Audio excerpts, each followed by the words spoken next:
Chapter 5. Finding Love in Pain. I'm writing this chapter on the day I passed a kidney stone, naturally through my PP, which means the last few days for me have been spent in a type of pain that is usually described as one similar to the pain experienced in childbirth, though I obviously wouldn't know. I didn't go to the doctor for pain meds, and I haven't been trying to fight it. I've been sitting with the pain and listening, and what I've heard hasn't always been nice. I listened when the pain was telling me that I'm a fucking idiot for not being in the hospital. I listened when it told me it was afraid to be in pain, and when it didn't like the feeling of being trapped in bed because it feels like helplessness. I listened when it told me it felt scared, confused, abandoned, alone, misunderstood, misused, abused, and I didn't fix any of it. I just listened to the pain be the victim, and let it say its thing in a space of unconditional love, and in the process, learn more deeply what love really is for me. Here's what I'd like to share, and I'm not sorry if it seems a little dark. We need our brightest light to shine to see our darkest dark, so the darker it gets, the brighter it also gets. That's a literal interpretation of how we expand spiritually, so keep shining your light. If love was really measured like many of us are told it is, by how many people worship us and follow us, do what we say, or hang on every word, then Adolf Hitler has received more love than you or I will ever be able to imagine. Sounds messed up, right? That's how we present the way we think about love in our culture today. How many followers do I have? How many likes can I get on my post, my tweets, or the picture I posted of what I'm going to shit out later? My lunch. Oh my God, Janet, you should not be eating that.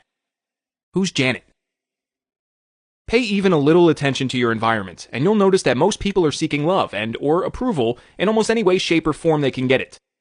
Seeking approval is part of most of our programs, because we've all been judged and graded by parents and teachers since we can remember. And there's a part of our programs that feel pain when that approval is not given. Especially when we've done that exact dance that used to get the approval we were searching for, but now it's not working because we're dancing for different approval givers. Imagine a society of adults bouncing around and seeking approval from other adults like bosses and politicians, because many of us know no stronger love than approval from others. It's the search for this love, and the belief that we need it that causes pain, and identification with the pain causes the search to continue. If you can find love in pain, then you may see evidence that even someone like a mass shooter is looking for love in committing that type of horrendous act.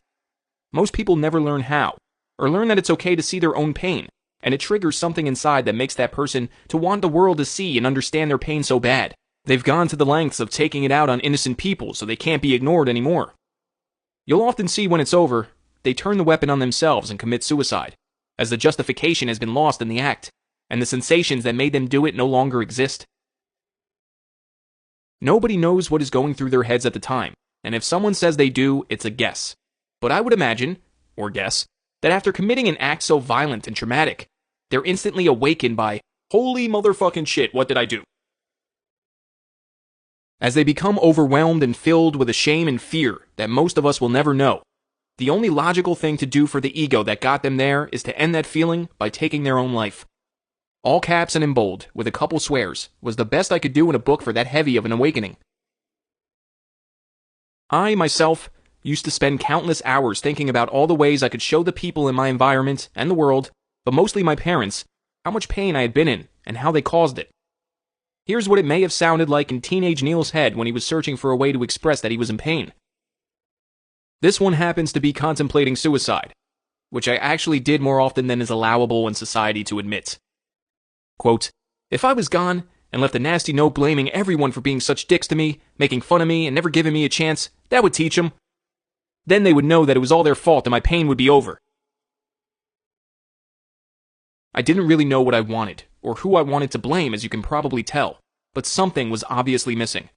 I knew that I wanted to be heard, but I didn't know what to say. I knew I wanted to prove something, but I didn't know what there was to prove. Maybe I wanted to prove I was worthy of love, family, joy, money, and happiness. Maybe I wanted to be seen for something other than getting hit or having my feelings shit on. Maybe the mass shooter, or any violent criminal, wants the same thing, but can only think of expressing it in the terrifying way they express it.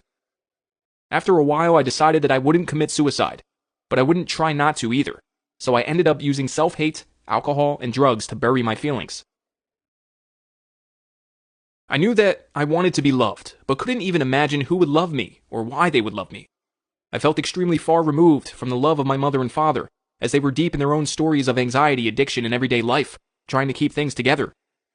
I felt so far removed from love that every time I got praise or a compliment from the outside world, or someone that wasn't my parents, just knowing that eventually I'd have to go home and be reminded of who my mother told me I was, immediately took over as reality, and I suppressed any encouragement, love, or inspiration that I received. So, there I was, a teenager trying to discover what love is, in whatever weird way teenagers do, when in reality, love is never not present. We have a generation of children and teenagers who exist right now that are learning similar beliefs about love, just in new lingo. The false belief is that love is something to be gotten from the external, instead of something we are to share from the infinity of who and what we are. Undoing that lie is absolutely one of the best reasons to write this book, among all the other best reasons. We learn to compete for love instead of learning to receive it, and then we teach the exact same nonsense that didn't work for us when we were kids to our own children. How else could it make sense for someone to commit violent acts on other people? It's a search for love where love is being rejected that can turn into cries for attention, and cries for attention can sometimes turn into desperate acts of violence. Remember that what I'm saying is not the only perspective that exists, nor is it the truth even though you may feel the truth in it. Many truths exist about everything we know, and learning to let all of them exist without having ours mean more than others is growth. We start to define love based on what someone else will give us love for, instead of defining it based on how we feel about what we're doing. If you love being a ballerina and live in a house that only listens to death metal and throws peanut shells on the floor, you may not believe love exists in your environment because it feels like there is no support. You also might feel wrong, like being who you are or being a ballerina is wrong, that your definition of love is wrong, or that love only exists somewhere other than where you are. All of these things are false because love exists inside of all of us. We just have to be patient and learn that we can love ourselves enough to change our situation. Our addictions, which is another search for love that takes on a different form, might make you feel better about how you feel, but only for as long as the effect of the addiction lasts. The bullshit machine is looking for a fix to solve its love problem. But the only problem love has is that we've learned that it only exists at certain times, or exists as something other than love, like approval or material things. "He bought me the biggest diamond he could afford to show how much he loves me," is a perfect example because it's a giant illusion. There's nothing wrong with loving jewelry, diamonds, gold, or any gifts, but to confuse them with actual love is where we will always find our disconnect. Not only because those things are not love, but the diamond was only as big as he could afford, so the illusion is that his love might actually mean less than other people's love will mean if they have more money. Get an A and you'll get a reward. Be good at sports and we can go for ice cream. Say please or you'll get nothing. What we're ultimately telling each other is that you're not good enough to receive my adoration, attention, or gifts, unless I'm impressed by your unique abilities or willingness to beg. Our definition of love is so skewed by the bullshit machine and its program of selfish wants that I've told my son at times, "I can't play now, I'm busy," when I was scrolling through Facebook. Yup, me too. Please remember that I'm not immune to any of what the bullshit machine has to offer, but I am aware of it. This book is about learning to be aware of the patterns and behaviors that run our lives unconsciously, so we can take the wheel again and cease to live under the guidance of anxiety and addiction.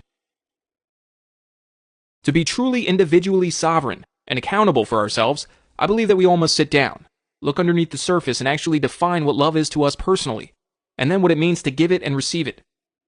Nobody else can define it for anyone else. This doesn't feel like an experience that should be had once or twice either. We are continually evolving along with life, and our definitions and the people in our lives change. So before we go misunderstanding the sensations in our bodies, let's take some time to learn what they are, especially when there's love involved. If you want to experience new perspectives of love inside of yourself, learn to find love in everything you see if it's your pain. Loving and accepting physical pain may open new doors and help us find expansive perspectives on what love means and how it can be shared instead of hoarded. Who knows? Maybe seeing your pain for a while is all it needs for it to lessen or even disappear. I can't make that claim, but I can say that after making it my practice to be in the pain that shows up, I no longer sit in fear of the anticipation of what it might feel like. So the pain I experience doesn't linger. And if it does for a bit, that's okay. Then I keep loving it like I want it there. Accepting ourselves in our most vulnerable states is, in my opinion, more powerful than all of my opinions combined, and that's something only I can argue with. Be someone for yourself, who is willing to write your stuff down and sit with what is going on inside of your body, and you'll become someone who is willing to let go of mistakes, negative self-talk, and being so hard on yourself in everyday life. That means that you're not focused on why the sensations in your body are making you feel like a victim because you've already felt it, found the love in it, and can use it as creative fuel instead of burning it on a destructive addiction, like looking for love so easily turns into. Sitting and defining love internally is not searching for it, and finding love in pain means you never have to look far to feel it, so when the bullshit machine tells you that you're not loved, you can see right through the lie. This is not about being in constant pain or putting yourself in pain on purpose, but loving what shows up, even if it shows up unexpectedly so there can be more than one perspective on it. Life feels better for me when I'm consciously feeling the love when I'm in pain, than it does when I'm unconsciously looking for pain when I'm in love. It's a choice. It's a practice, and it allows me to see through the delusion that love is something to attain from others instead of sharing from the infinite amount that already exists inside of all of us. It's all relative to the reality we create.